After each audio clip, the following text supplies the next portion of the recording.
There are two ways to make the snout, a detailed one and a simple one. You already know how to make the simple snout.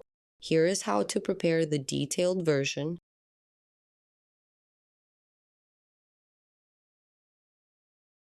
Start with a slip knot and chain 4. Make 3 single crochets into the chain.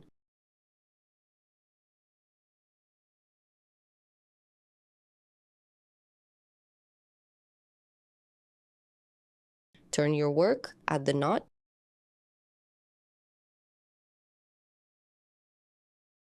Crochet 3 more single crochets into the other side of the chain.